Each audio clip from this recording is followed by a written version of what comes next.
السلام علیکم، کیسے ہیں آپ سب لوگ؟ سوری میں آپ لوگوں کو ایک دن ایپیسوڈ نہیں دے پائی کیونکہ میرے پاس ریکارڈ نہیں تھی، تو میں ساتھ میں نا ناول جو کیا کہتے ہیں اس کو، نحل ناول کو ریکارڈ کر رہی تھی، تو اس کو میں نے کمپلیٹ کر لیا ہے۔ اب اس کو انشاءاللہ ہم لوگ کمپلیٹ کریں گے اور اس کی ایپیسوڈز اب میں جلدی جلدی پرووائڈ کیا کروں گی تاکہ اس کو ہم لوگ جلدی سے ختم کر دیں، ٹھیک ہے؟ تو آئیے جلدی سے سٹارٹ کرتے ہیں اس کی 30ویں ایپیسوڈ کو بغیر کسی دیر کے۔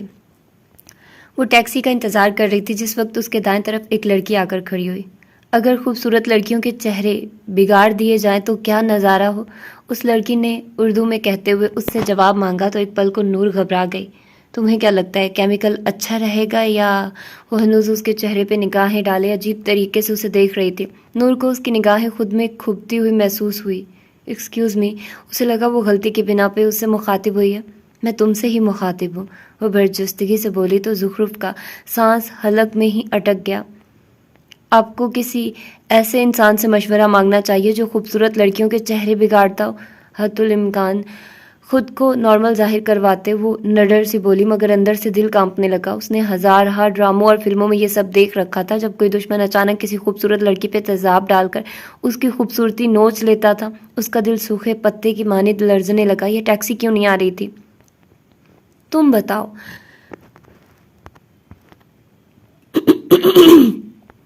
اگر تمہارا چہرہ تیزاب کی نظر ہو جائے تو تمہارے پاس پیچھے کیا بچے گا؟ ایک پل کو وہ لاجواب ہو گئی۔ اس نے پوری زندگی کبھی اپنا زوال نہیں سوچا تھا، کوئی بھی انسان نہیں سوچتا۔ اسی پر ٹیکسی قریب آئی تو وہ بامشکل خود کو گھسیٹ کر اس تک لائی۔ یہ دنیا صرف خوبصورت چہرے دیکھتی ہے، خوبصورت دل نہیں۔ جس دن تم نے ظاہری حسن کھو دیا، یہ دنیا تمہیں آسمان سے زمین پہ دے مارے گی۔ اس کے بیٹھنے تک وہ لڑکی آخری جملہ کستے ہجوم میں غائب ہو گئی۔ پورا راستہ وہ خالی ذہن سے بیٹھی رہی۔ ساری خوشگواری کلفت میں تبدیل ہو گئی۔ آج کا دن اس نے بھاری دل سے گزارنا تھا۔ انسٹا اور ٹک ٹاک پہ اپنا سوشل اکاؤنٹ کھول کر اس نے اپنی نئی ویڈیو پوسٹ کی۔ سیکنڈز میں اس پہ لائکس کی آمد شروع ہو گئی۔ وہ ساکت نظروں سے اسکرین کو گھورتی رہی۔ 5 سے 10 اور 10 سے 15 منٹ گزرے۔ وہ لگاتار موصول ہونے والے کمنٹس دیکھتی رہی، لائکس کی تعداد کا اضافہ۔ مگر آج دل بے سکون سا کیوں تھا؟ آج طبیعت بیزار کیوں تھی؟ یہی چیز تو اس نے ہمیشہ چاہی تھی۔ ضمیر کیوں بار بار اسے ملامت کر رہا تھا؟ ہاں، وہ ضمیر کی بات نہیں سنے گی کیونکہ یہ کامیابی کا دشمن ہوتا ہے۔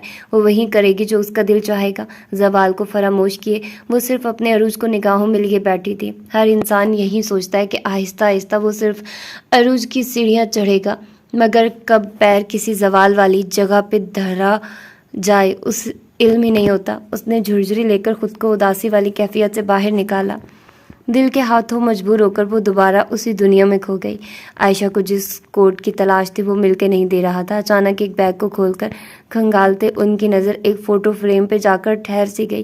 تصویر میں 3 لوگ موجود تھے، ان میں سے ایک کے خواب کو پورا کرنے کا عہد ہی انہیں یہاں تک کھینچ کر لایا تھا۔ انہوں نے گہرا سانس بھرا۔ اچانک ان کی نظر اس شخص کے ہاتھ میں پہنی اس سیاہ نگینے کی انگوٹھی پہ ٹھہر سی گئی۔ دل میں چبھن کا احساس ہوا، حلق میں آنسوؤں کا گولا سا بنا۔ ماضی کے لمحات انہیں کھینچ کر اپنے پاس لے آئے۔ سر، آج ٹیچرز ڈے ہے تو یہ آپ کا گفٹ۔ اونچی جھولتی پونی لہراتے ہوئے ان کے قریب پہنچ کر اس نے گفٹ ریپر سے مزین ایک ڈبی ان کے سامنے پیش کی۔ اس کی ضرورت نہیں تھی عائشہ، وہ خجل سے بولے، مگر یہ آپ کا حق ہے۔ مسکراہٹ ہنوز چہرے پہ قائم تھی۔ جوانی کے دنوں کی کشش اور شوخی بھی چہرے پہ رقص کر رہی تھی، مگر لقمان نے کبھی اس کو اس انداز میں دیکھا ہی نہیں تھا۔ شکریہ، اس کے ہاتھ سے گفٹ تھامتے ہوئے انہوں نے مشکور لہجے میں کہا۔ سر، اسے ابھی کھولیے نا، اس نے نئی فرمائش کر دی۔ شور، انہوں نے گفٹ پیک میں لپٹی ڈبی کو کھولا تو آنکھوں کو خیرہ کر دینے والا سیاہ نگینہ دکھائی دیا۔ یہ بہت خوبصورت ہے، آنکھوں میں بے ساختہ ستائش ابھری۔ آپ کو سچ میں پسند آئی؟ اس کی آنکھوں کی جوت مزید جل اٹھی۔ اس کی چمک آنکھوں کو خیرہ کر رہی ہے، وہ فلسفیانہ انداز میں گویا ہوئے۔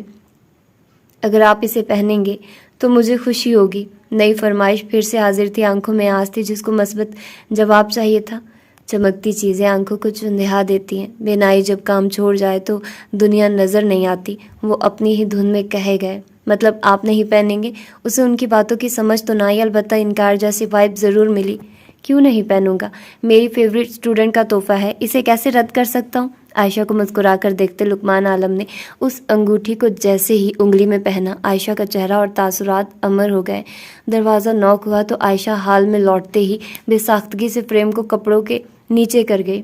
آ جاؤ بیٹا، چہرے پہ چھائی بے بسی کو چھپاتے انہوں نے پیار سے اسے پکارا۔ آپ کچھ ڈھونڈ رہی تھی؟ بیگ کو کھلا پڑا دیکھ اس نے اندازہ لگایا۔ ہاں، مجھے ٹھنڈ لگ رہی تھی تو کوٹ تلاش کر رہی تھی۔ آپ مجھے بتا دیتی، کوٹ تو میں نے نیلے بیگ میں رکھا تھا۔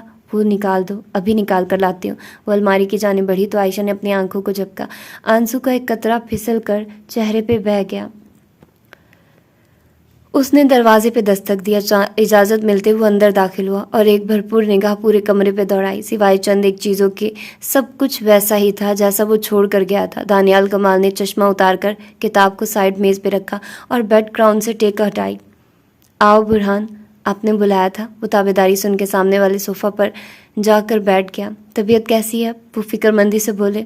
3 گولیاں ہی تو لگی تھی، ایسی بھی کون سی بڑی بات تھی؟ یہ اس نے صرف دل میں سوچا، مگر بولا تو صرف یہی، ٹھیک ہوں۔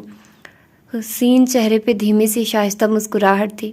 تم نے زندگی کے کہیں اہم سال ضائع کر دیے، نور سے ہی کچھ سیکھ لیتے۔ اس نے 23 سال میں اپنی پسند کا کریئر بنا لیا۔ اتنے عرصے بعد اسے کمرے میں بلا کر بھی وہ اس کا نور سے موازنہ کرنا نہ بھولے۔ اب کیا کیا جا سکتا ہے؟ جو ہونا تھا وہ تو ہو چکا۔ اس نے گویا ہوا میں بات اڑائی۔ وہ اس سب کا عادی تھا، اس کے لیے یہ کوئی نئی بات نہیں تھی۔ ویسے بھی اسے نور سے کسی قسم کا کوئی حسد نہ تھا، لیکن آگے ایسا نہ ہو۔ کوشش کروں گا۔ کوشش نہیں کرنی برہان، جان مارنی ہے۔ میں نے 2 دن میں یہ مقام حاصل نہیں کیا۔ تمہیں اس سیٹ پہ لانے کا بھی ایک ہی جواز تھا کہ تم نے نور کی جان بچائی، یعنی تم اپنی فیملی کے لیے ہر حد تک جا سکتے ہو۔ تمہارے اسی عمل نے مجھے تمہیں یہ سیٹ سونپنے پہ مجبور کیا، ورنہ جس دن تم CSS فیل کر کے پاکستان سے بھاگے تھے، میرے دل میں تم سے وابستہ ساری امیدیں دم توڑ گئی تھی۔ وہ بولنا شروع ہوئے تو اس کے زخم بھی کرید گئے۔ عرصہ بیت چکا تھا، مگر اپنی ناکامی آج بھی جزیات کے ساتھ حسیات میں محفوظ تھی۔ کیا اب آپ کو مجھ پہ امید ہے؟ اس نے دانیال کمال کے چہرے کو زیرک اور جانچتی نگاہوں کے حصار میں لیتے پوچھا۔ اب تم بدل گئے ہو، شاید یہ تبدیلی مثبت ہے۔ ہاں بالکل۔ اب کام کی بات کی طرف آتے ہیں۔ وہ انہیں الیکشن کمیشن کے بارے میں، کمپین کے بارے میں آگاہ کرنے لگے۔ وہ خاموشی سے ان کا کہا ہر لفظ ازبر کرنے لگا۔ سیاست کے داؤ پیچ جتنے سیکھے جائیں اتنے کم ہوتے ہیں۔ اپنے آفس کی سربراہی کرسی کو گھما کر ایک دیوار کی جانب رخ کیے اس نے زید کو فون ملایا۔ میں نے تم سے برہان کمال پہ نظر رکھنے کو کہا تھا۔ وہ سیدھا مدعے پہ آیا۔ اگر حال چال پوچھتا تو وہ بات کو جانے کہاں سے کہاں لے جاتا۔ مزے کی بات ہے، میرے باس نے بھی مجھے یہی کہا ہے۔ وہ ہنسا۔ تمہارا باس ایسا کیوں چاہتا ہے؟ حدید نے شمبے سے دریافت کیا۔ پہلے میرے اس ماہ کے پیسے بھیجو۔ وہ بھرم دکھانے لگا۔ تمہارا پیٹ قبر کی مٹی ہی بھرے گی۔ وہ دان پیستے ہوئے بولا۔ میں مائنڈ کر گیا نا، تو کیا ہوگا تمہارا کام؟ اس نے دھمکی دے ڈالی کہ بھائی زید نائک سے بگاڑ کر تم جاؤ گے کہاں؟ مجھے بلیک میل کرنے کی بجائے اگر تم کام پہ دھیان دیتے تو اب تک وہ کام ہو چکا ہوتا۔ اس نے جل کڑ کر کہا۔ میں تمہاری کمپنی کا لیگل ایڈوائزر ہوں اور تم مجھ سے چوریاں کروا رہے ہو؟ وہ ناراضی سے بولا۔ ایک تو اگر زید کو ڈرامے کرنے کا شوق نہ ہوتا تو وہ کبھی حدید کی بات نہ مانتا۔ وہ میرا حق ہے۔ فرائض پورے کرو اپنے۔ شاباش۔ وہ بغیر اثر لیے بولا۔ کون سے فرائض ادھورے چھوڑے؟ اب مجھے ہر ماہ میری تنخواہ بھجوانا بھی تمہارا فرض ہے، جس میں تم کوتاہی کر رہے ہو۔ جس تاریخ کو ایک ماہ ہونا ہے اس میں ابھی 5 دن باقی ہیں۔ وہ بزنس مین تھا، سو پیسوں کے معاملے میں اس کا حساب کبھی خراب نہیں ہوتا تھا۔ سارے حساب مجھ سے ہی کیا کرو۔ وہ خفگی سے بولا۔ تم برہان کے بارے میں کچھ بتا رہے تھے؟ وہ اسے موضوع سے ہٹتا دیکھ واپس مستفسر ہوا۔ وہ ویسا نہیں ہے جیسا دکھتا ہے، اس نے سنجیدگی سے بتانا شروع کیا۔ برہان کمال نے آتے ہی میدان مار لیا۔ ٹی وی پہ نشر ہونے والی خبروں پہ نگاہیں جمائے دانیال کمال پر مسرت تھے۔ کیا مطلب؟ ابرو سوالیہ اکٹھے ہوئے۔ وہ ایک ظالم شخص ہے، میں نے اپنی آنکھوں سے اسے ایک آدمی کو بے دردی سے گولیاں مارتے دیکھا۔ اس نے جھرجھری لیتے وہ واقعہ دہرایا جب اس پہ نظر رکھتے وہ روح کو جھنجھوڑ دینے والا واقعہ اس کی یادداشت نے حفظ کیا تھا۔ پچھتاوا الگ تھا کہ وہ اس آدمی کے لیے کچھ کر نہ سکا تھا۔ اس نے اپنی کامیابی پہ سب سے پہلے نور کو فون کیا۔ وہ اسے جلد ہی اپنی برلن آمد کا تذکرہ کر رہا تھا۔ اس کا پاکستان واپسی کا صرف ایک ہی مقصد تھا اور وہ تھا سیاست۔ ہمایوں کمال نے مسکرا کر اسے گلے لگایا۔ وہ اکتایا ہوا دکھ رہا تھا۔ وہ اتنا عرصہ پاکستان سے باہر کہاں رہا، اس بات سے کوئی باخبر نہیں۔ مائدہ اس کے صدقے واری جا رہی تھی۔ اس نے آگے بڑھ کر ماں کا ماتھا چوما۔ وہ کسی غلط راہ کا مسافر ہے۔ اس نے آخری جملہ کہا تو حدید نے فون بند کر دیا۔ معاملہ اس کی سوچ سے زیادہ الجھن زدہ تھا۔ اپنے اور پرائے کا فرق ختم ہوتا جا رہا تھا۔ برہان نے ایک نمبر پہ کال ملائی۔ سامنے والے نے اسے مبارکباد دی۔ ویلکم ٹو پولیٹکس برہان کمال، خود کو آئینے میں دیکھتے اس نے مغرور جیت والے انداز میں کہا۔ زخرف نور اس کی کامیابی پہ شادمان سے مسکراہٹ سجائے کچھ پکانے میں مصروف تھی۔ سامنے یوٹیوب کی کوئی ویڈیو کھلی تھی جس پہ ریسپی کی ترکیب چل رہی تھی۔ برلن کو برہان کمال کے قدموں کا انتظار تھا، کیونکہ اس کی آمد پہ ہی وہاں وہ عظیم داستان رقم ہونی تھی جو صدیاں یاد رکھی جانی تھی۔ ہاتھوں کی نرم گرفت میں مگ پہ نظریں جمائے بیٹھی زخرف دل و دماغ کے بیچ چلتی جنگ میں مبتلا تھی۔ اس مگ پہ نقش الفاظ پہ انگلیاں پھیرتے وہ ان کو محسوس کر رہی تھی۔ حدید عالم کی پسند سے ملحقہ الفاظ تراوٹ دینے لگے اور یہی محسوس کرتے وہ الجھنے لگی۔ یہ مگ لینا انتہائی اچانک اور بے ساختہ تھا، ورنہ ایسی سوچ بھی کبھی اس کے قریب نہ بھٹکی تھی۔ وہ کسی مرد کو تحفہ نہیں دیتی تھی، حتیٰ کہ نانا جان، دادا جان، آدم، محمود، برہان، کسی کو بھی نہیں۔ پھر یہ حادثہ کیسے رونما ہو گیا تھا؟ وہ اپنے ہی رویے پہ متذبذب تھی۔ اس نے مگ کو سائڈ ٹیبل پہ رکھ کر فون پکڑ لیا۔ اس تنہائی میں جب عائشہ بھی ساتھ والے کمرے میں آرام کر رہی تھی، اس کا دل شدت سے کسی سے بات کرنے کو چاہا۔ اس نے نانا کو فون ملایا۔ گھنٹی بجتی گئی مگر جواب موصول نہیں ہوا۔ شاید کسی میٹنگ میں ہو۔ اس نے محمود آغا کا نمبر ملایا تو وہ سرے سے ہی بند ملا، ہمیشہ کی طرح پھر غائب ہو چکے۔ اس نے منہ بسورا، برہان کا نمبر دیکھا۔ کال ملانے کی نیت سے ابھی کال بٹن کو چھونے ہی والی تھی کہ آنے والی کال دیکھ اسے بیک وقت حیرت اور خوشی ہوئی۔ عالم کشمکش میں فون کا سلسلہ جوڑا تو چہکتی آواز سے آشنائی ملی۔ کیسی ہو پریٹی گرل؟ سامنے سے خوشگوار لہجے میں پوچھے سوال پہ زخرف مسکرائی۔ مزے میں، تم بتاؤ لڑکی بزنس کی پڑھائی کیسی جا رہی ہے؟ فون کو سپیکر پہ لگا کر ڈریسنگ پہ رکھتے ہوئے اسٹول پہ بیٹھتے برش تھامے سنہری بالوں میں پھیرنے لگی۔ ریشمی ملائم بال سے رکھتے ہوئے برش کے دندانوں سے گزرنے لگے۔ ارے چھوڑو اس بورنگ ٹاپک کو، اس نے ناک چڑھا کر جواب دیا۔ پڑھائی کے متعلق سوال و جواب کا سلسلہ یقیناً پیچیدہ عمل ہوتا ہے جس سے اکتاہٹ ہونا فطری ہو جاتا ہے۔ نازش آنٹی کیسی ہیں؟ وہ خود طالب علم رہ چکی تھی، لہٰذا سمجھ سکتی تھی، اس لیے فوراً موضوع تبدیل کیا۔ ماما تو پاکستان گئی ہوئی ہیں، یہاں ہوتی تو اب تک جانے کتنی بار تم سے مل لیتی، اس نے حقائق سے آگاہ کیا۔ آنٹی کی اتنی محبت پہ دل بھر جاتا ہے۔ آئینے میں خود کو دیکھا تو چہرے پہ تبسم اور آنکھوں میں جھلملاہٹ چمکی۔ برش کو واپس ڈریسنگ پہ رکھتے اس نے فون کو اسپیکر سے ہٹا کر کان سے لگایا۔ تم کیا سینٹی ہونے لگی؟ ہم ملتے ہیں، میں تو شدید بور ہو رہی ہوں، اس نے ایموشنل جذبے سے جان چھڑوانے کی طرف توجہ دی۔ کیوں نہیں، میں تمہاری یونیورسٹی چکر لگاؤں گی، ویسے بھی مجھے نئی جگہ دیکھنے کا خاصا شوق ہے، اپنا ذوق بیان کرتے ہوئے سے آنکھوں میں چمک اتر آئی۔ آئینہ پل پل اس کا بدلتا عکس دیکھ کر مسکرایا۔ وہ ایسی ہی تھی، پل پل میں جذبات بدلنے والی۔ اگر عائشہ اسے جذباتی کہتی تھی تو درست کہتی تھی۔ شور، میں کل تمہارا انتظار کروں گی، اس نے کھلے دل سے کہا۔ وہ اسے ملنے کی خواہاں تھی۔ کل تو مجھے شوٹنگ پہ جانا ہے۔ آج کیسا رہے گا؟ اس نے اپنا مدعا بیان کیا، کیونکہ وہ آج تو فارغ تھی مگر کل ممکن نہیں ہونا تھا۔ واو پرفیکٹ، اس سے اچھا اور کیا ہوگا؟ میں نے تو تمہاری روٹین کی وجہ سے آج کا دن نہیں کہا تھا، جواب یکلخت آیا۔ نور ہنس دی۔ یعنی تم مروت نبھا رہی تھی؟ صاف کوئی سے کہا۔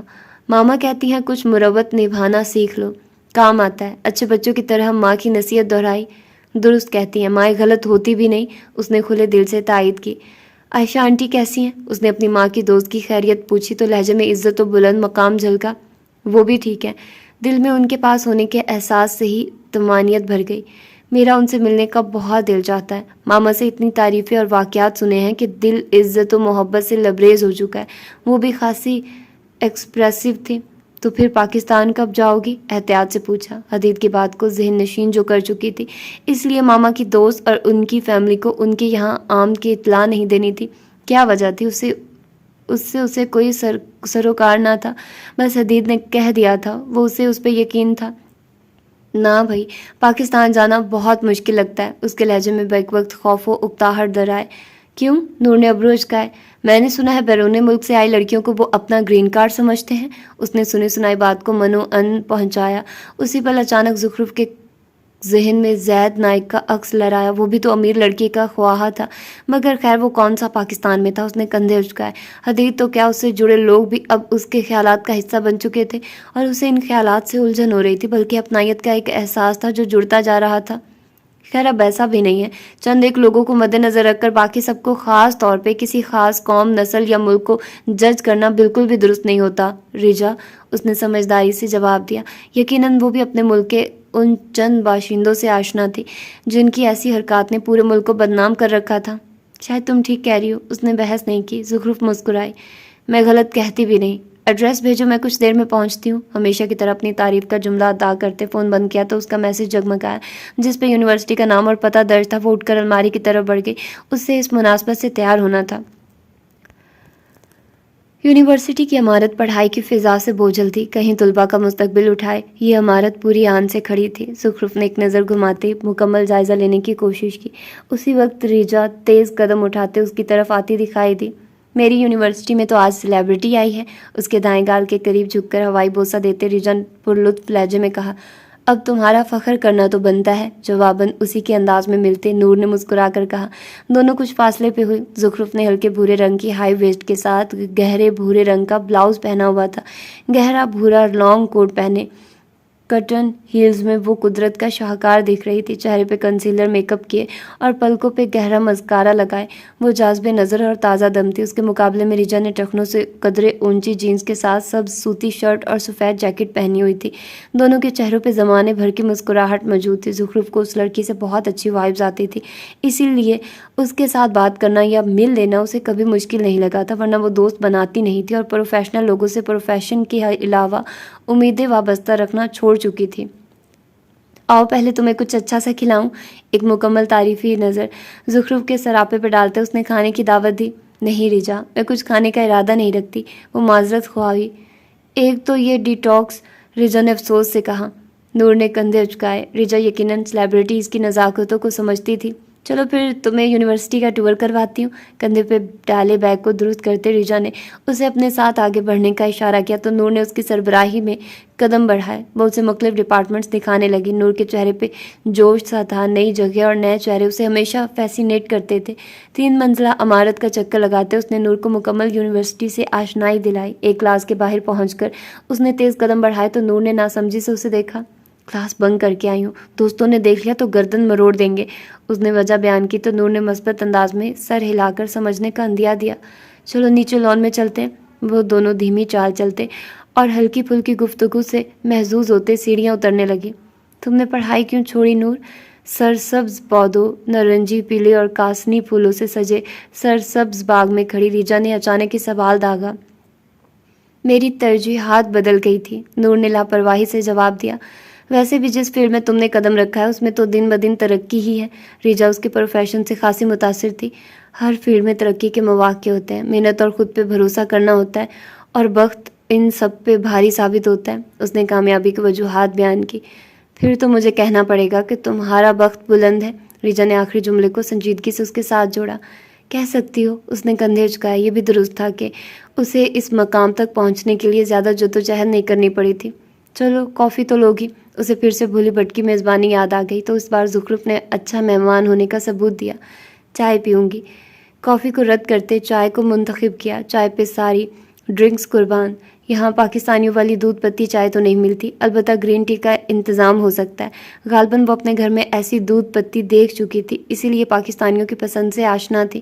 نور کی جانب سے مثبت تاثرات بھانپتے وہ اسے یہیں رکنے کا کہہ کر کینٹین چلی گئی۔ نور نے چند ایک سیلفیز بنائی، پھر یونیورسٹی کی 2-4 تصاویر لی۔ آج وہ انہیں پوسٹ کرنے کا ارادہ رکھتی تھی۔ ہیش ٹیگ بھی وہ سوچ چکی تھی۔ ریجا واپس آئی تو اس کے ہاتھ میں 2 کپ تھے، غالباً وہ اپنے لیے کافی لائی تھی۔ گرین ٹی کا کپ اسے پکڑاتے وہ دونوں قریبی بینچ پہ بیٹھ گئے۔ بابا کہہ رہے تھے مجھے بھی ماما کے ساتھ پاکستان جانا چاہیے تھا، اس نے بات کا آغاز کیا، یا شاید وہ باتونی تھی۔ کہہ تو ٹھیک رہے ہیں۔ گھونٹ بھر کر گرین ٹی حلق تر کرتے معدے میں پہنچی تو گرماہٹ کا احساس ہوتے رگوں پہ میں سکون سرایت کر گیا۔ اسے ذائقہ پسند آیا تھا۔ ان کا بھی اپنا ہی مفاد ہے، وہ جانتے تھے اگر میں جاتی تو ماما کو میری پڑھائی کی خاطر مجبوراً جلدی واپس آنا پڑتا۔ کافی کا گھونٹ بھر کر اس نے وضاحت سے ساری بات پیش کی۔ مجھے لگتا ہے انکل اور آنٹی میں کافی اچھی انڈرسٹینڈنگ ہے، حالانکہ وہ محبت کہنا چاہتی تھی مگر کہہ نہ سکی۔ ہے تو صحیح، ایک لڑکے نے ریجا کی جانب دیکھ کر غالباً ہاتھ ہلایا۔ غالباً وہ اسے کلاس کے لیے بلانے آیا تھا۔ ریجا نے نور کی جانب اشارہ کر کے اسے جانے کو کہا۔ وہ ایک تیکھی نظر ان پہ ڈالتا پلٹ گیا۔ لڑکے کے جانے کے بعد وہ مکمل طور پہ نور کی طرف مڑ گئی۔ نور ایک بات پوچھو، اگر تم اسے دل پہ نہ لو، دیکھو میں صرف اپنی سوچ کے مطابق پوچھنا چاہ رہی تھی، پلیز ماما کو بھی اس بارے میں نہ بتانا۔ جانے وہ تمہید کیوں باندھ رہی تھی، مگر نور اس کو انکار نہیں کر سکی، کیونکہ بہرحال تجسس مروت سے بھی زیادہ جان لیوا ہوتا ہے۔ پوچھو، زخرف نے گرین ٹی سے محظوظ ہونا چھوڑتے سنجیدگی سے اس کو اجازت دی۔ آدم انکل کی ڈیتھ کو کتنے سال بیت گئے؟ عرصے بعد اس نے کسی کی زبان سے اپنے باپ کا نام سنا تھا، دل میں چبھن اور سینے میں درد اٹھا تھا۔ مرے باپ کا ذکر بھی اسے ماضی میں دھکیل جاتا تھا، وہ بدلہ جسے اب وہ بھولنے لگی تھی وہ یاد کروا جاتا تھا، محرومیوں کا گھیرا تنگ کر کے احساس کمتری میں مبتلا کر جاتا تھا۔ 13 سال، آواز غمزدہ ہو گئی۔ سالوں پہ محیط یہ سفر کٹھن تھا، لہجے میں تھکاوٹ بدرجہ اتم موجود تھی، کچھ یادیں اور منظر بھلانا آسان نہیں ہوتا۔ تمہارا نہیں خیال عائشہ آنٹی کو دوسری شادی کر لینی چاہیے تھی؟ اس نے اپنی سوچ اور عمر کے مطابق تجزیہ پیش کیا، لیکن نور کی رگیں پھڑپھڑا اٹھی۔ باپ کی جگہ پہ کسی دوسرے شخص کو سوچنا کسی اولاد کے لیے آسان نہیں ہوتا، ناممکن بات پہ بھی اس کا خون تک رگوں میں اچھلا، مگر اس نے خود کو کچھ غلط کہنے سے باز رکھا۔ وہ محبت کرتی تھی میرے بابا سے، بے حد محبت، لہجہ جتاتا ہوا تھا، کچھ چپتا ہوا بھی۔ یا شاید وہ تم سے محبت کرتی ہیں؟ بے حد محبت، ریجا نے نفی کر کے اپنی بات کی تصدیق کی۔ ایک ہی بات ہے، اس نے دل میں پلتے بسبسوں کو دباتے بظاہر لاپرواہی سے جواب دیا، مگر ریجا کے اگلے الفاظ نے اسے حقیقت کا آئینہ دکھا دیا۔ یہ ایک بات نہیں ہے، ماما بابا کو دیکھتی ہوں تو سوچتی ہوں اگر پارٹنر نہ ہو تو زندگی کتنی دشوار ہو جائے، لیکن پھر ایک اور خیال دماغ میں آتا ہے کہ اگر کبھی کسی ایک پارٹنر کا ساتھ چھن جائے تو جینے کی کوئی وجہ بھی تو ہونی چاہیے نا۔ پھر مجھے احساس ہوا کہ والدین اولاد کے سہارے جی لیتے، مگر پارٹنر کو کھونے کے بعد کی پھانس ہر وقت قائم رہتی۔ میں کچھ دنوں سے یہی سوچ رہی تھی اور تم سے بات کرنا چاہتی تھی۔ مجھے لگتا ہے عائشہ آنٹی تکلیف میں رہتی ہیں۔ ماما جب بھی ان کا ذکر کرتی ہیں آپ دیدہ ہو جاتی ہیں۔ میں نہیں جانتی پس پشت کہانی کیا ہے، مگر تمہاری ماں نور وہ عام ماں جیسی نہیں ہے۔ وہ بزنس پڑھنے والی، بظاہر لاپرواہ، کم عقل، باتونی اور بچگانہ ذہن رکھنے والی لڑکی آج اسے وہ آئینہ دکھا گئی کہ جس کا سامنا رد کرتے ہوئے زخرف نور کو کہیں برس بیت گئے تھے۔ اسے احساس ہوا کہ اس نے آج تک ہر پل اپنے باپ کے قاتل کو تلاش کرنے کی جستجو میں گزارا تھا۔ کیا اس نے کبھی اپنی ماں کے زخم دیکھے تھے، یا شاید وہ ان زخموں کو درمیان میں لا کر اپنے اصل مقصد سے ہٹنا نہیں چاہتی تھی؟ کافی دیر ہواؤں نے اس کی اڑی رنگت دیکھی، آسمان پہ پھیلے بادلوں نے کچھ دیر پہلے والی لڑکی کے پرجوش تاثرات کا قتل دیکھا۔ مجھے ضروری کام یاد آ گیا، اب چلتی ہوں۔ لکڑی کے بینچ کے وسط میں پی گرین ٹی کا کپ رکھتے وہ اٹھ کھڑی ہوئی۔ پلیز نور، میری بات کو غلط مت سمجھنا۔ وہ خفیف سی ہو گئی، شاید اسے اپنے جذبات نور پہ نہیں تھوپنے چاہیے تھے۔ ہم انسان جانے اپنی سوچ کو دوسروں پہ کیوں مسلط کرتے ہیں، مگر تمہارا ان کو چھوڑ کر دوسرے ملک بیٹھنا ان کے ساتھ زیادتی ہے۔ وہ پھر باز نہیں آئی۔ زخم پہ نمک کا آخری ذرا بھی گر گیا۔ زخم نے بھرنے سے انکار کر دیا۔ نہیں، تم نے درست کہا۔ ریجا کے کندھے پہ ہاتھ رکھ کر تھپکتے وہ وہیں سے مڑ گئی۔ وہ جانتی تھی کہ آگے اسے کیا کرنا ہے۔ ریجا نے افسوس سے ادھوری گرین ٹی کو دیکھا، اس کا دل بوجھل ہو گیا۔ اپنے کافی مگ کو بھی وہیں رکھتے وہ اٹھ کھڑی ہوئی۔ حساس لوگ دوسروں کے زخم کریدتے نہیں ہیں، بلکہ ان پہ مرہم رکھنے کی غرض سے صرف آشنائی دلاتے ہیں، تاکہ لا علمی کے باعث وہ زخم ناسور بن کر جان کے لیے عذاب نہ بن جائے۔ وہ اپنی فطرت سے مجبور تھی۔ برہان کمال کا بخت بہت اونچا تھا۔ وہ مقام جس کو پانے کے لیے لوگ ایڑیاں رگڑتے رگڑتے مر جاتے تھے، وہ بغیر کسی شش و پنج حاصل کر چکا تھا۔ بیرون ملک سے آ کر بھی پارلیمنٹ کا ممبر اور جلدی وزارت کے عہدے کا اہل بننے کے پیچھے شاید منسٹر دانیال کمال کی محنت تھی، جو وہ برسوں سے کر رہے تھے۔ وہ اس کا حقدار ٹھہرا تھا۔ خیر، بن مانگے تو اسے بھی یہ مقام نہ ملا تھا۔ یہ وہی جانتا تھا کہ کیسے پاکستان سے باہر رہ کر بھی وہ پچھلے کئی مہینوں سے اس پہ کام کر رہا تھا۔ سیاست اس کے خون میں تھی، جسے وہ پردیس میں رہ کر بھی اپنی رگوں سے نکال نہیں پایا تھا۔ اسے بس کچھ ایسا کرنا تھا جو پل بھر میں وہ جگہ جس پہ دانیال کمال اس کو لانے کا کوئی ارادہ نہیں رکھتے تھے، وہ حاصل کر لے۔ یوں گولی کا ناٹک رچایا گیا، مگر ایک بات اسے مسلسل کھٹکا رہی تھی۔ اس نے بہت یقین سے کہا تھا کہ اس نے ایک ہی گولی ماری تھی، پھر کیا یہ میرا کوئی دشمن تھا؟ مگر کون؟ وہ اس بات سے لاپرواہی نہیں برت سکتا تھا، دوسری صورت اسے بھاری نقصان اٹھانا پڑتا۔ دشمنوں کو اندیکھا کرنا بڑے حادثات کا شکار کر جاتا ہے۔ اس نے ایک نمبر پہ کال ملائی، کچھ ہی دیر میں رابطہ جڑ گیا۔ تم جانتے ہو کہ میں اپنے دشمنوں سے لا علم نہیں رہتا، کچھ دیر بعد برہان بولا، کیونکہ مقابل نے مسلسل خاموشی اختیار کی ہوئی تھی۔ معاملہ غمگیر ہے کیا؟ اب کے مقابل نے فکرمندی سے استفسار کیا۔ وہ اس کی ادھوری باتیں سمجھنے کے فن سے آشنا تھا۔ میری سوچ سے زیادہ نہیں، شاید میں جانتا ہوں کہ اس کے پیچھے کون ہے، اس نے اندازاً کہا۔ جہاں سے دشمنوں کی سوچ ختم ہوتی تھی وہیں سے برہان کمال کی شروع۔ لیکن تم مجھے بتانے کا کوئی ارادہ نہیں رکھتے؟ مقابل یوں بولا جیسے اسے الہام ہوا ہو۔ کتنا جانتے ہو تم مجھے؟ سنگین صورتحال میں بھی وہ اس کے اعتماد پہ مسکرا دیا۔ اردل یوسف زئی برہان کمال کی ہر حس سے آشنا ہے، مقابل نے فخریہ لہجہ اپنایا۔ زیادہ اترایا مت کرو اردل، اور ہاں، اس مسئلے کو حل کرنے کے بعد میں تمہارے پاس آؤں گا، اسے تنبیہ کر کے مزید اطلاع دی۔ جیسے میں جانتا نہیں کہ تم صرف اپنے لیے آؤ گے۔ اس نے صرف اپنے پہ خاصا زور دیا، خود غرض تھا برہان کمال، مقابل سے بہتر کون جان سکتا تھا۔ اس پہ نظر رکھنا اردل، خصوصی تاکید کی۔ تمہاری کزن نے گاڑی تک لینے سے انکار کر دیا، اس نے دل کے پھپھولے پھوڑے۔ بات تبدیل مت کرو، صرف وہ کرو جو میں کہہ رہا ہوں۔ اس نے مقابل کے بات کو سراسر نظر انداز کیا، جیسے میرے پاس کوئی اور آپشن ہے۔ وہ دل جلانے کے انداز میں بولا تو برہان ہنس دیا۔ فون بند کر کے اس نے آنکھیں بند کر لی، دھیما سا تبسم ابھرتے اس کے حسین چہرے کو دلکش بنا گیا۔ ابھی وہ خیالات کی دنیا میں غرق ہونے کو تھا کہ ہمایوں کمال کی اچانک آمد نے اس کو جھنجھلا دیا۔ برہان، وہ دروازہ بجا کر سیدھا اندر داخل ہوئے تھے۔ اس نے بے دلی سے انکارا بھرا۔ فی الحال وہ کسی کی بھی مداخلت نہیں چاہتا تھا، اور یہ اس کے رویے سے ہی ظاہر ہو رہا تھا۔ بابا نے مجھے فیکٹری کے معاملات سے باہر نہیں نکلنے دیا۔ ان کے نزدیک مجھ میں سیاست دانوں والی خصوصیات مفقود ہیں۔ اس کے سامنے صوفے پہ بیٹھتے انہوں نے ہلکی سی تمہید باندھی۔ مجھے کیوں بتا رہے ہیں؟ وہ ہنوز بیزار سا تھا، البتہ چہرہ پرسکون تھا جو اس کا خاصا تھا۔ کیونکہ میں حیران ہوں، تمہیں کون سی سیاست دانوں والی خصوصیات ہے جو مجھے نظر نہیں آئی؟ اس کے تاثرات کو بغور جانچتے انہوں نے اپنا معمہ پیش کیا۔ آپ کو سیاست میں نہ لا کر دادا نے یقیناً درست فیصلہ کیا تھا۔ سامنے والے کے جذبات کی پرواہ کیے بغیر اس نے بے لچک انداز میں جواب دیا۔ تو ایک پل کو ہمایوں کے چہرے پہ سایہ لہرایا۔ جب جوان بیٹا منہ کو آ جائے تو باپ کے لیے لمحہ فکریہ ہوتا ہے۔ تمہیں تو سیاست میں نہیں آنا تھا برہان، لیکن میں دیکھ رہا ہوں تم بہت مطمئن ہو۔ خود کو سنبھال کر انہوں نے اپنا خدشہ بیان کیا۔ اس کی بے فکری میں اکتاہٹ کیوں غائب تھی؟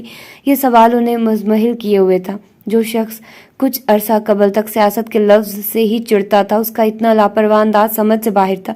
زبردستی مسلط کی جانے والی چیز پہ سکون تو بہرحال جلدی نہیں ملتا، تو کیا غم کی عملی مورت بن جاؤں؟ پہلے زبردستی مجھے کھینچ کر سیاست میں لائے ہیں، اب اگر میں اسے قبول کرنے کی کوشش کر رہا ہوں تو وہ بھی آپ سے برداشت نہیں ہو رہا۔ فون کو بستر پہ پھینکتے وہ بیڈ سے کھڑا ہوا تو ہمایوں نے بھی خود کو اٹھتا محسوس کیا۔ وہ پھر اس کو ناراض کر چکے تھے۔ میرا یہ مطلب نہیں تھا، انہوں نے فوری صفائی دی۔ وہ ان کی ہر بات کو غلط رنگ دینے کا عادی ہو چکا تھا، مگر وہ اسے خود سے مزید بدظن کرنے کا ارادہ نہیں رکھتے تھے۔ آپ کا جو بھی مطلب تھا، آپ مجھ سے ایسے سوال نہ پوچھا کریں۔ وارڈروب سے اپنے کپڑے نکالتے اس نے گویا تنبیہ کی، کیونکہ وہ التجا تو ہرگز نہ تھی۔ جیسے تمہاری مرضی۔ سر جھکائے وہ شرمندہ سے ہو گئے۔ برہان کے تاثرات اور لہجے میں کوئی فرق نہ آیا۔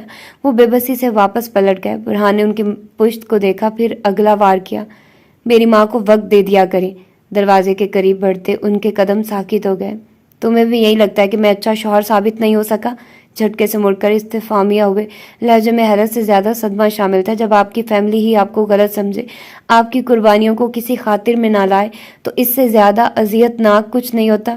مجھے لگتا نہیں، مکمل یقین ہے۔ آخری نگاہ ان پہ ڈالے وہ واش روم میں بند ہو گیا۔ ہمایوں کے دل پہ جیسے کسی نے بھاری سل رکھ دی۔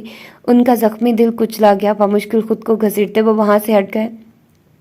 تو ثابت ہوا ہمایوں کمال کے حصے میں صرف خسارے ہی شامل تھے۔ چوتھی منزل پہ بنے اس پرتعیش اور نفیس آفس میں سربراہی کرسی پہ بیٹھے دانیال کمال بے چینی کی مورت دکھ رہے تھے۔ دفتن وہ کرسی سے اٹھے اور گلاس ونڈو کے پاس جا کر کھڑے ہو گئے۔ باہر لہلہاتا سبزہ بھی ان کی آنکھوں کو جلا نہیں بخش رہا تھا۔ وہ فیصلہ لے چکے تھے، حالانکہ یہ فیصلہ بھی اچانک نہ تھا، مگر مزید ایک گواہی اس کی پختگی پہ مہر ثبت کرنے والی تھی۔ اگر بیان ان کی امید کے مطابق ہوتا تو ان کا سینہ مزید پھول جاتا۔ دروازے پہ مؤدبانہ سی دستک ہوئی۔ آ جاؤ حکیم لقمان۔ غالباً وہ دستک سے ہی اندازہ لگا چکے تھے۔ دروازے کے پار وجود نے نہایت تابعداری کا ثبوت دیتے دروازہ واقعہ تو ان کی پشت اپنی جانب پائی۔ وہ ہاتھ باندھے کھڑا ہو گیا۔ کیا خبر لائے ہو؟ بظاہر لاپرواہی مگر سنجیدگی سے استفسار کیا۔ اگلے الفاظ کافی اہم اور فیصلہ کن ثابت ہونے والے تھے۔ حکیم لقمان نے گلا تر کر کے بات کا آغاز کیا۔ صاحب جی، اس آدمی پہ گولیاں تھوڑے دانیال کمال خنخارے تو اس نے درستگی کی۔ جن کی تفتیش کرنے کو وہ کہتے تھے ان کا خود سے تعلق بھول جاتے تھے اور یہی امید تعاقب کار سے بھی رکھتے تھے۔ وہ جی فرید تھے، گولیاں برہان صاحب نے ہی چلائی تھی، اس نے گویا مہر ثبت کی۔ دانیال کمال نے اپنا چہرہ اس کی جانب موڑا، ہر طرح کی حیرت سے پاک، سنجیدہ اور باروب چہرہ دیکھ مقابل نے تھوک نگلا۔ وجہ معلوم ہوئی؟ انہیں گویا کوئی بڑا دھچکا نہ لگا۔ سانولے لڑکے نے حیرت سے ان کا تحمل مزاجی سے بھرا چہرہ دیکھا جو ہنوز نارمل تھا۔ ان کا یہ رد عمل اس کے لیے پریشانی کا باعث تھا۔ وہ جی، میں نے ان کو یہ بولتے سنا تھا کہ ان پہ گولیاں اس آدمی فرید نے چلائی تھی۔ اس نے جیسا سنا ویسا بتا دیا، مگر اس لڑکے کی آنکھیں مقابل کو پرکھنے کے لیے کوشاں تھی۔ اب تم جا سکتے ہو۔ انہوں نے انگلی سے اسے جانے کا اشارہ کیا تو مقابل کلس کر رہ گیا۔ اتنی بڑی بات پہ ان کا اتنا ٹھنڈا رد عمل اسے ناگوار گزرا تھا۔ پر صاحب جی، اس نے احتجاج کیا، تمہیں تمہارا انعام مل جائے گا۔ فی الحال کچھ دن یہاں نظر نہیں آنا، اور بھول جاؤ کہ میں نے کبھی تمہیں برہان کمال کی جاسوسی پہ لگایا تھا۔ انہوں نے حکم جاری کیے۔ جس پہ عمل غلام کا فرض تھا وہ خاموشی سے سر ہلا گیا۔ بھول گیا جی، مقابل نے تابعداری کا ثبوت دیا، متاثر کن۔ اب جاؤ۔ وہ سانولی رنگت والا شخص خاموشی سے وہاں سے مڑ کر دروازہ کھولتے غائب ہو گیا۔ تو برہان کمال میری امید پہ پورا اترا۔ ایک خوش کن مسکراہٹ ان کے لبوں پہ پھیل گئی۔ ان کا اندازہ پھر درست ثابت ہوا تھا۔ سانولے رنگ والا لڑکا اس بلند و بالا عمارت سے باہر نکلتے سرمئی سڑک پہ نکل آیا۔ چند پل ٹھہر کر ارد گرد کا جائزہ لیا۔ کنکریٹ کی سڑک وسیع و ریز اور صاف ستھری تھی، شاید اس کی وجہ اس کا مرکزی شاہراہ پہ واقع ہونا تھا، ورنہ چھوٹے علاقوں اور تنگ گلیوں کی سڑکیں خستہ حالی کا شکار ہوتی تھی۔ ارد گرد کی عمارتیں 2 یا 3 منزل سے زائد نہ تھی، غالباً اسی وجہ سے دانیال کمال کی عمارت 4 منزلہ تھی، تاکہ وہ ان سب میں منفرد اور اونچا مقام رکھے۔ اونچی عمارتیں بنانے اور ایک دوسرے سے اونچا اڑنے کی چاہ نے لوگوں کو دین سے غافل کر چھوڑا تھا۔ سڑک پہ گاڑیاں خاصی تیز رفتار سے رواں دواں تھی۔ اس نے گاڑیوں پہ نظر ڈالی، ایک سے بڑھ کر ایک بڑی اور ایلیٹ گاڑی منظر نامے پہ ابھر کر غائب ہو رہی تھی۔ پاکستان میں دولت کا بہاؤ کچھ اسی طرز کا تھا۔ یہاں امیر طبقہ امیر سے امیر تر ہوتا جا رہا تھا اور غریب طبقہ غریب تر ہوتا جا رہا تھا، اور ان کے درمیان والا طبقہ سب سے زیادہ ذہنی تناؤ کا شکار رہنے والا تھا، کیونکہ ان کی آمدنی تو کم ہوتی ہے مگر ان کے خرچے اور شوق نوابوں والے ہوتے ہیں۔ یہی چیز ان کے ذہنی انتشار کا باعث بنتی ہے۔ سانولے لڑکے نے سڑک کے فٹ پاتھ پہ پیدل چلنا شروع کر دیا۔ آگے بڑھنا تو ایک جگہ پہ ٹریفک کا تصادم برپا تھا۔ سڑک پہ پھنسی بڑی بڑی گاڑیوں کو دیکھ وہ پل بھر کو گاڑی نہ ہونے پہ مسکرایا۔ کبھی کبھار آسائشوں کا نہ ہونا ہی بہتر ثابت ہوتا ہے، مگر جب اچانک ہی اس کے بالکل قریب ایک موٹر سائیکل آ کر رکی تو اس کی ہنسی کو بریک لگی۔ وہ جو بھی شخص تھا فٹ پاتھ پہ موٹر سائیکل چڑھائے ہوئے تھا اور اب غصے سے اس سانولے لڑکے کو دیکھ رہا تھا جیسے قصور اسی کا تھا۔ پیچھے ہٹ، مرنا ہے، سامنے والے نے ٹپٹتے ہوئے کہا۔ وہ خاموشی سے پیچھے ہو گیا۔ ویسے بھی چند لوگوں میں غریبوں کے ساتھ حقارت سے پیش آنے کا رواج موجود تھا، وہ ان کی سوچ نہیں بدل سکتا تھا۔ مزید دھیان سے ایک طرف کو چلتا، بالآخر وہ ایک مخصوص مقام پہ پہنچ گیا، پھر ایک گلی سے مڑ کر سیدھ میں چلتا گیا۔ 15 منٹ لگاتار چلنے کے بعد وہ ایک غریب طبقے کے علاقے میں موجود تھا۔ وسیع سڑک پہ واقع عمارتوں سے یکسر مختلف چھوٹے چھوٹے گھروں پہ مشتمل یہ علاقہ خستہ حالی کا شکار تھا۔ جگہ جگہ سے ٹوٹی سڑک پہ قدم جماتے وہ فاصلے پہ موجود ایک گھر میں داخل ہو گیا۔ ڈربے نما اس گھر کے دروازے کو بند کرنے کے بعد اپنے گھر پہ ایک برقی نظر ڈال کر وہ سیدھا واش روم گھس گیا۔ واش بیسن پہ جا کر منہ پہ پانی کے چھینٹے مارے اور ہاتھوں کو اچھے سے دھویا تو سیاہ رنگ کا مایا بیسن کی سطح پہ آ ٹھہرا، جو آہستگی سے اپنی سیاہی کھونے لگا اور یکلخت بیسن واپس سفیدی میں آ گیا۔ اس لڑکے نے ایک نظر سامنے آئینے میں موجود اپنے عکس پہ ڈالی۔ سفید و گلابی رنگت والا زید نائک خود کو دیکھ کر مسکرایا۔ میں اس خوبصورتی پہ ایوارڈ اور اس اداکاری پہ ایک آسکر ڈیزرو کرتا ہوں۔ اپنے بالوں کو وگ سے آزاد کرتے اس نے گیلے ہاتھوں سے انہیں سیٹ کیا، پھر واش روم سے باہر نکل کر وہ کمرے میں آیا۔ اس نے سوٹ کیس سے کپڑے نکال کر پریس کیے اور انہیں زیبتن کیا۔ آج اس کا ارادہ اپنے مرشد سے ملنے کا تھا۔ کافی دنوں سے سخت مصروفیات کے باعث وہ اس سے بائیکنگ نہیں سیکھ پایا تھا،